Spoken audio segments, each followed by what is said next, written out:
हमारे पास कैसे आई है? विद द कंडीशन दैट कि जी आपका क्या है, बाउंडेड वेरिएशन फंक्शन है और norm of f variation of g के इक्वल है। तो इसमें सिर्फ और सिर्फ इतने ही कहने की बात है कि आपको ये देखना था कि आपके पास ड्यूल स्पेस के कोई एलिमेंट कैसे लिखा जा सकता है, उसकी रिप्रेजेंटेशन क्या होगी। एंड इन शॉर्ट, अगर आपको सी ऑफ ए बी के ड्यूल स्पेस का एलिमेंट पता चल जाएगा तो बेटा आपको क्या पता चल जाएगा, आपको जो है सी ऑफ ए बी के पता चल जाएगा कि ड्यूल में कैसी कलेक्शन है एलिमेंट्स की। तो एक तरह से ड्यूल स्पेस के बारे में ही बता रहा है सी ऑफ ए बी के। इसके सिंगल एलिमेंट की रिप्रेजेंटेशन जब आपको पता चल रही है तो इसका मतलब क्या है, आपको ये पता चल रहा है कि आपके पास ड्यूल स्पेस में कैसे एलिमेंट्स हैं सी ऑफ ए बी के, और वो आपने देखा कि इंटीग्रल फॉर्म में है। और लेकिन इंटीग्रेशन भी सिंपल नहीं है, ध्यान से देखो इंटीग्रेशन कैसा है। देखो एफ ऑफ एफ ही आप लिखोगे, राइट, लेफ्ट हैंड साइड में तो एफ ऑफ एफ ही आपका आएगा, क्योंकि F belong to C star A B का मतलब हुआ एफ कहां से कहां तक है, सी ऑफ ए बी से स्केलर फील्ड तक, के तक है, सी ऑफ ए बी से स्केलर फील्ड तक। तो यहाँ पर जो आपके पास एफ ऑफ एफ है, ये आप यहाँ पर देखो एफ ही तो मिलेगा एज एन इनपुट, तो इसको एफ ही मिलेगा, सी ऑफ ए बी का ही एलिमेंट मिलेगा राइट हैंड साइड में इंटीग्रल फॉर्म। अब ये इंटीग्रल सिंपल तो नहीं है, जब आप डी ऑफ देखेंगे, इंटीग्रेशन देखेंगे किस फंक्शन के रिस्पेक्ट में लिया जा रहा है, तो वो आप देख रहे हैं कि जी ऑफ टी लिखा हुआ है, कोई वेरिएबल नहीं है, एक फंक्शन है यहाँ पर। इसका मतलब ये फंक्शन तो रीमान स्टिल्जे फंक्शन की फॉर्म का है, ठीक है, रीमान स्टिल्जे फंक्शन की फॉर्म का। इसका मतलब क्या हुआ कि every element of the dual space of C of B, C of A B can be represented as the collection of Riemann, can be represented as Riemann-Stieltje integrable function with respect to a function gt where g is of bounded variation। अब g की भी quality आगे बताई है, यानी हर एक dual space के element को आप एज ए Riemann-Stieltje इंटीग्रल आप रिप्रेजेंट कर सकते हैं, और किस फंक्शन के रिस्पेक्ट में, एक बाउंडेड वेरिएशन के फंक्शन के रिस्पेक्ट में। फर्दर आपके पास जो नॉर्म होगी, ये ड्यूल स्पेस के जो एलिमेंट की जो नॉर्म है, नॉर्म ऑफ एफ क्या है, वो टोटल वेरिएशन है जी का। जी का क्या है, टोटल वेरिएशन है, ये आपके पास है। तो बेटा यहाँ पर आप ये देखिए आपके कितनी चीजें आपको करनी है। सबसे पहले तो आपको एक ऐसा फंक्शन चाहिए जो कि बाउंडेड वेरिएशन का हो। क्या चाहिए हमें, एक बाउंडेड वेरिएशन का फंक्शन चाहिए, जी आपको दिखाना है। तो जी बाउंडेड वेरिएशन का एक फंक्शन आपके पास ऐसा एग्जिस्ट करता हो, ठीक है। फिर उसके बाद हमें क्या चाहिए, हमें ये इंटीग्रल फॉर्म लानी है, इंटीग्रल फॉर्म, ठीक है बेटा। तो यहाँ पर जो है आपके पास ये रीमान स्टिल्जे फंक्शन की फॉर्म है, और आप जानते हैं रीमान स्टिल्जे फंक्शन की आपने किया हुआ है, बहुत ही अच्छे से किया हुआ है, आप फर्स्ट सेमेस्टर में ही करते थे। रीमान स्टिल्जे फंक्शन आपने किया हुआ है कि क्या होती है उसके रीमान सम वाली डेफिनेशन। स्टिल्जे इंटीग्रल में क्या करते थे आप, पार्टीशन कर देते थे, समेशन आपने अगर एन इंटरवल बनाए हैं, आई varies from 1 to n f of ti, क्या करते थे फिर आप लास्ट में जिस फंक्शन के रिस्पेक्ट में आप इंटीग्रल ले रहे हैं, जैसे वहां पर अल्फा होता था, del of alpha i minus del of alpha i minus 1, इस तरह से करते थे ना बेटा, तो वो आपका रीमान स्टिल्जे इंटीग्रेशन की फॉर्म होती थी। तो हम यहाँ पर वो एक्सप्रेशन लाएंगे और बाद में इंटीग्रल आप क्रिएट करेंगे। फिलहाल आपका क्या काम है, यहाँ पर आपको दिख गया कि हमें सिर्फ एफ को as a Riemann integral, Riemann Stieltjes integral represent करना है, और जिस फंक्शन के रिस्पेक्ट में उसका इंटीग्रेशन लेना है वो फंक्शन खुद क्या होना चाहिए, बाउंडेड वेरिएशन का होना चाहिए। ये चीज आपको यहाँ पर समझनी है। तो बेटा जी बाउंडेड वेरिएशन का हम कहाँ से ला रहे हैं, सी आपके पास क्या कलेक्शन है, यहाँ पे set of all continuous functions है, बी आपके पास क्या है, set of all bounded functions है, बी ऑफ ए बी आप अच्छे से जानते हो, और every continuous on the closed interval, every continuous function on the closed interval is of bounded variation, hence ये पूरी की पूरी कलेक्शन b of ab में है आपके पास। तो हर एलिमेंट क्या है, b of ab का एलिमेंट है c of ab का। तो अब आप यहाँ पर देखिए, अगर c of ab आपका एक सबस्पेस है b of ab का, तो आप यहाँ पर एप्लीकेशन देखो, हैन-बेनेक थ्योरम आपके पास है। हैन-बेनेक थ्योरम आपने खुद ही पढ़ी हुई है बेटा। हैन-बेनेक थ्योरम क्या देती है आपको, एक फंक्शन की एक्सटेंशन देती है। अगर आपके पास जैसे f आपका c of ab पे फंक्शन है, तो आप इसको एक्सटेंड कर सकते हैं होल b of ab पे, ठीक है ना, एक्सटेंड कर सकते हैं with this condition, norm of f is equal to norm of f naught, इस कंडीशन के साथ में, ठीक है। तो अब यहाँ पर ये चीज हमने इस्तेमाल की है। तो अब इसमें आप ये देखो बेटा, ये हैन-बेनेक थ्योरम जब आप अप्लाई करोगे तो यहाँ पर आपको इसका क्या बेनिफिट मिलेगा, क्योंकि आपको g फंक्शन किसका चाहिए, बाउंडेड वेरिएशन का चाहिए, ये फंक्शन आपको यहां से मिल जाएगा। काम सी ऑफ ए बी के फंक्शन के लिए करना है, लेकिन हम ये वर्क करेंगे B of V function, bounded variation के फंक्शंस पे, जी को हम दिखा करके। पहले हमने क्या लिया, जी हमने बी ऑफ ए बी आपके पास क्या होता है, collection of all bounded functions from A to B, ठीक है। तो हम हैन-बेनेक थ्योरम की हेल्प से सी ऑफ ए बी की बजाय बी ऑफ ए बी पर वर्क करेंगे, और फिर जो चीज आपकी बी ऑफ ए बी पर अप्लाई होती है वो सी ऑफ ए बी पे तो ऑटोमेटिकली हो जाएगी, क्योंकि वो उसका सबस्पेस है, ठीक है। तो बेटा अभी तक मैंने आपको क्या बताया है, सिर्फ और सिर्फ मैंने ये बताया है कि अगर आप सी स्टार ए बी का कोई एलिमेंट लेंगे तो आप ये दिखाएंगे कि उसे as a Riemann Stieltjes integral हम रिप्रेजेंट कर सकते हैं, और जिस फंक्शन के रिस्पेक्ट में हम उसको इंटीग्रेट करेंगे वो फंक्शन आपका क्या होगा, बाउंडेड वेरिएशन का होगा, ये आपको दिखाना है। फर्दर तीन चीजें आपके होंगी, रीमान स्टिल्जे इंटीग्रल जिस फंक्शन के रिस्पेक्ट में कर रहे हो वो बाउंडेड वेरिएशन का, और तीसरी चीज क्या होगी, norm of f will be equal to variation of that, total variation of that function g. ये तीन आपको दिखानी है। तो सबसे पहले काम हमने क्या किया, सी ऑफ ए बी को छोड़ करके सबसे पहले हमने B of A B consider किया, वो हमने हैन-बेनेक थ्योरम की हेल्प से किया, ठीक है, क्योंकि एक्सटेंशन आप ले सकते हो। तो अब आपका मेन चीजें यही है कि हमने बी ऑफ ए बी यानी कि बाउंडेड फंक्शन एक हम सिलेक्ट करेंगे, उसके ऊपर हम वर्क करेंगे, और बाउंडेड फंक्शन के लिए जो चीज अप्लाई हो जाएगी वो कॉन्टिन्यूअस फंक्शन के लिए ऑटोमेटिकली हो जाएगी, क्योंकि कॉन्टिन्यूअस फंक्शंस की कलेक्शन बाउंडेड फंक्शंस में ऑलरेडी कंटेन होती है, ठीक है। तो अब आप यहाँ पर आप देख सकते हैं बेटा, कैरेक्टरिस्टिक फंक्शन आपने यहाँ पे डिफाइन किया है, मैं आपको जस्ट स्टेप आपको दिखा रही हूँ। ये है आपका मेन स्टेप फंक्शन, आपको जी को ही फ्रेम करना है। आपने जी ऑफ टी को आप ये याद रखिएगा, F of note characteristic function of T of x. F note क्या है आपकी, एफ की देखो एक्सटेंशन है, यहाँ पे हैन-बेनेक थ्योरम हमने अप्लाई किया ना, आपको एफ को ही रिप्रेजेंट करना है, हम एफ नोट को रिप्रेजेंट करेंगे, इसकी एक्सटेंशन को, फिर एफ नोट के लिए हो जाएगा तो एफ के लिए ऑटोमेटिकली हो जाएगा, ठीक है। तो यहाँ पर हमने जीटी हमने क्या लिया बेटा, F note of characteristic function of T x. ये सबसे पहला काम हमारा है कि हम इसको बाउंडेड वेरिएशन का दिखाएं, ठीक है।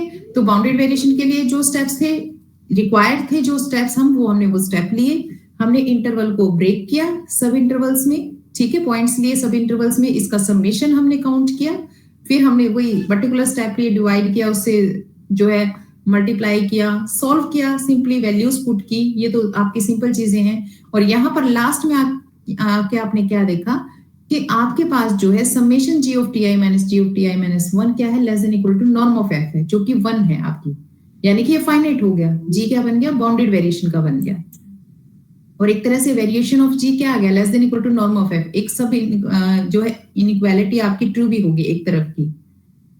अब एक काम आपका हो गया, जी को आपने बाउंडेड वेरिएशन का दिखा दिया। अब दूसरा काम आपका क्या है, दूसरा काम है हमारा उसको इंटीग्रल फॉर्म में लेके जाना, ठीक है, किस फॉर्म में लेके जाना, इंटीग्रल फॉर्म में लेके जाना। तो यहाँ पर जो है बेटा ये आगे पीछे हो गया है, आई थिंक, मैं एक मिनट में देख लेती हूँ, वो एक मिनट, ये आगे पीछे आ गया, ये वो स्टेप नहीं है, ये तो आपके नेक्स्ट थ्योरम स्टार्ट हो गई है, ये तो ये रिजल्ट नहीं है बेटा, ये तो आपका नेक्स्ट रिजल्ट स्टार्ट हो गया, इसमें स्किप है फिर बीच में, जस्ट ए सेकेंड।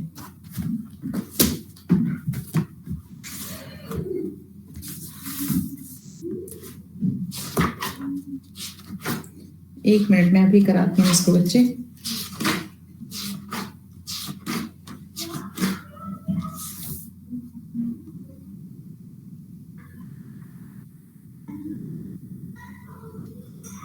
एक मिनट के लिए वेट करो, मैं तीनों थ्योरम्स का आपको हिंट दे दूंगी।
आपको स्क्रीन नजर भी आ रही होगी बेटा, या मैंने गलत वाला तो नहीं ओपन कर दिया?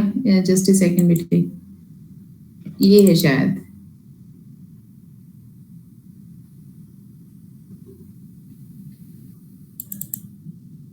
ये तो ओपन हो गए हैं हमारे पास, इनफैक्ट 3 ओपन हो गए हैं। यस, आपको नजर आ रहा है ना बच्चे? Yes ma'am. देखो भाई कितना ज्यादा हमारा एडवांस हो गया है। मैंने अभी के भी फोटो लिए व्हाट्सएप पे शेयर की, ये पेजेस आपके वहां स्किप थे। तो फर्स्ट स्टेप आपका क्लियर हुआ है कि हमने क्या किया है।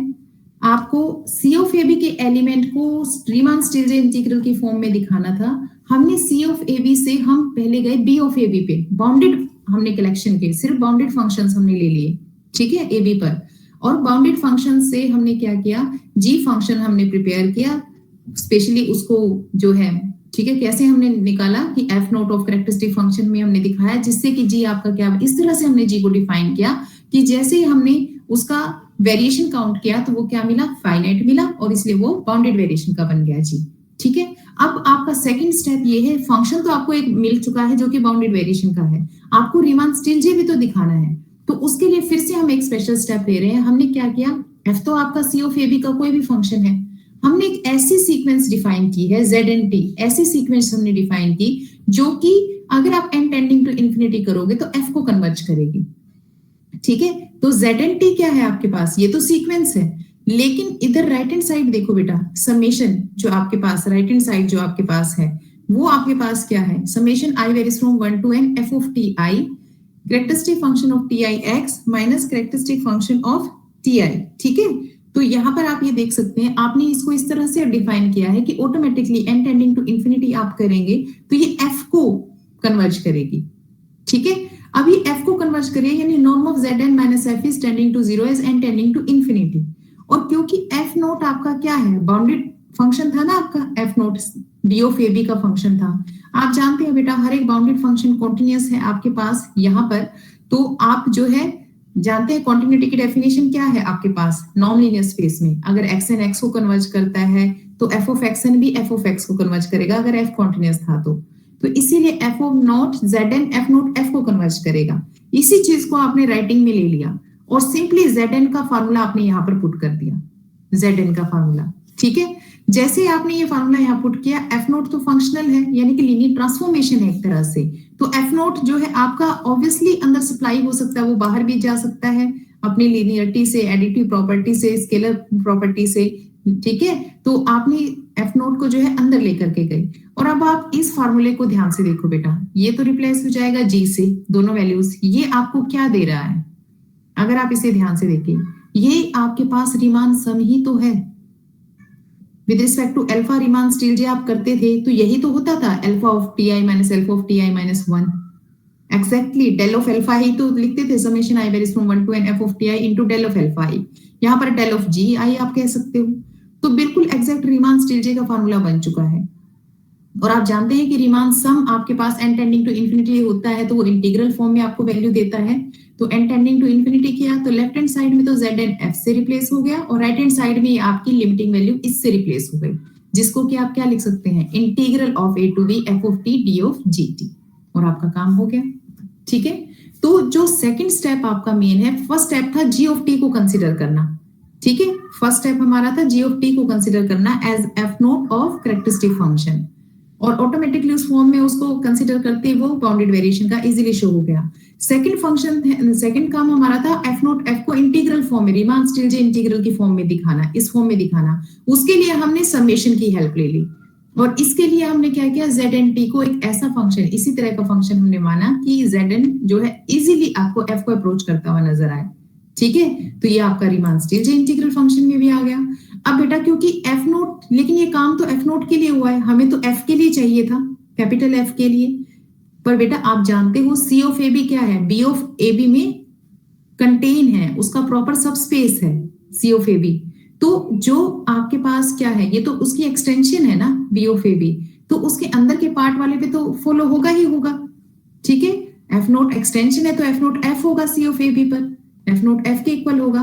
तो ये आपका फर्स्ट पार्ट जो है यहां से आपका जो है बेटा, यहां से आपका फर्स्ट पार्ट जो है ट्रू हो जाता है। जो हमने किया था, एफ ऑफ एफ बिल्कुल इंटीग्रल ऑफ दिस। अब आपको बस एक काम करना है, जी ऑफ टी बाउंडेड वेरिएशन का हो गया, ये इंटीग्रल इसके इक्वल हो गया। अब आपको बस एक काम करना है, क्या कि आपको ये दिखाना था कि आपकी जो वेरिएशन है इन दोनों का, variation of G equal to norm of F है, वो सिंपली दोनों तरफ मोड लोगे ना, मोड लोगे और अप्लाई करोगे यहाँ पर फार्मूला, आपका ऑटोमेटिकली आपका ये यहाँ पर ट्रिप हो जाएगा। ठीक है, इसमें आपको कोई भी दिक्कत नहीं आएगी। ये तो हमने एक रिजल्ट यहाँ पर लिखा हुआ है, इस रिजल्ट का हम इस्तेमाल करेंगे।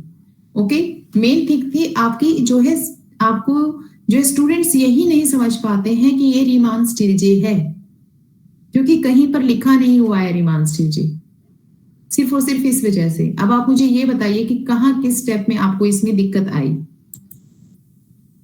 किस किस ने इसको जो है ट्राई किया था और कहां पर दिक्कत आई है। ठीक है,